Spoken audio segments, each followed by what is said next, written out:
Hello বন্ধুরা, কেমন আছো তোমরা সবাই? আশা করছি তোমরা সবাই অনেক ভালো আছো। রিম্পিস ব্লগিং চ্যানেলে তোমার সকলকে জানাই স্বাগত। আজ আমি তোমাদের জন্য নিয়ে এসেছি একটা নতুন ভিডিও। আজ আমি তোমাদেরকে বানিয়ে দেখাবো খুবই সহজ উপায়ে বাড়িতে তৈরি করা বিরিয়ানি। তো চলো তৈরি করে নিই।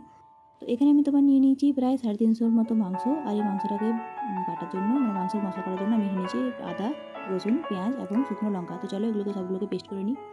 দেখতে পাচ্ছ আমি এখন সব কিছুকে কিন্তু পেস্ট করে নিয়েছি। এবার এই পেস্টটা কিন্তু আমি মশলার পেস্টটা কিন্তু আমি মাংসগুলোতে খুব ভালো করে মিশিয়ে নেবো।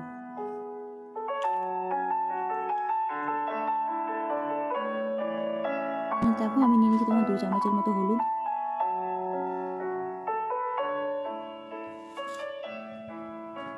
2 চামচের মতো নুন। এই সবগুলোকে দিয়ে কিন্তু আমি খুব ভালো করে প্রায় 1 ঘন্টার মতো ঢাকা দিয়ে। দেখো আমি তোমার নিয়ে নিয়েছি কড়াই তেল। এরপর আমি কিন্তু এখানে প্রায় 3টে পেঁয়াজ যেগুলো আমি রেখেছিলাম সেগুলোকে কেটে করে আমি কিন্তু এখানে ভেজে নেব। এরপর আমি কিন্তু কষা মাংসটা যেটা আমরা তোমার মশলা মাখিয়ে রেখেছিলাম সেই মশলা মাংসটা কিন্তু আমি এখানে ঢেলে নেব। এবারে কিন্তু আমি এখানে নাড়াচাড়া করবো যাতে কিন্তু খুব ভালো করে এটা তেলের সাথে একদম মিক্স হয়ে যায়। হলুদের কম লাগছিলো বলে আমি কিন্তু আবার এখানে দিয়ে নেবো প্রায় 2 চামচের মতো হলুদ। এরপর আমি কিন্তু খুব ভালো করে এটাকে মিশিয়ে নেবো, খুব ভালো করে এটাকে আমি কষিয়ে নেবো।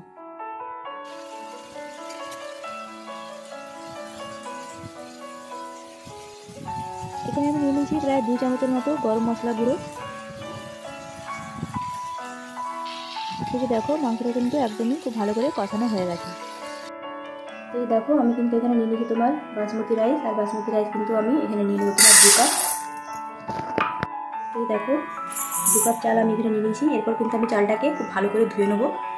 তো দেখো আমি কিন্তু কুকারে চালটা নিয়ে নিয়েছি। এরপর আমি কিন্তু এখানে দিয়ে নেবো প্রায় 2 কাপের মতো জল। এই দেখো ভাতটা কিন্তু একদম রেডি হয়ে গেছে। এরপর আমি এখানে কড়াইয়ে তোমার নিয়ে নিয়েছি সামান্য পরিমাণ তেল।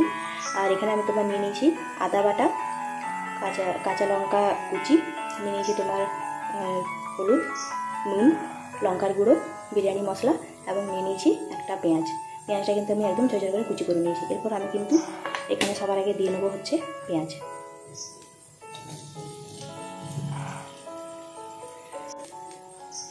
পেঁয়াজগুলো ভাজা হয়ে গেলে পরে আমি কিন্তু এখানে দিয়ে নেবো হচ্ছে তোমার আদা বাটা।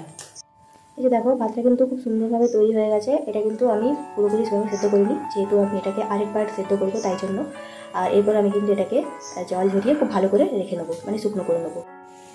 এরপর আমি দিয়ে নেবো হচ্ছে তোমার এখানে আদা বাটা দিয়ে কিন্তু খুব ভালো করে এটাকে নেড়ে করে নেবো, যাতে আদা বাটা কিন্তু খুব ভালো করে ভাজা হয়ে যায়। এরপর আমি কিন্তু এই প্রত্যেকটা উপকরণকেই খুব ভালো করে এখানে মিশিয়ে নেবো।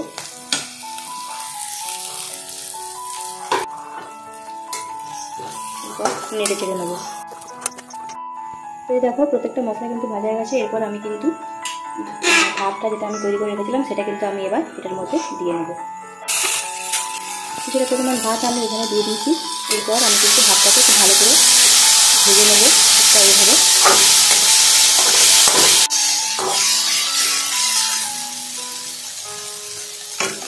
এরপর আমি কিন্তু যে মশলাটা যে মাংসটা করে রেখেছিলাম, কষিয়ে রেখেছিলাম, এখানে দিয়ে নেব।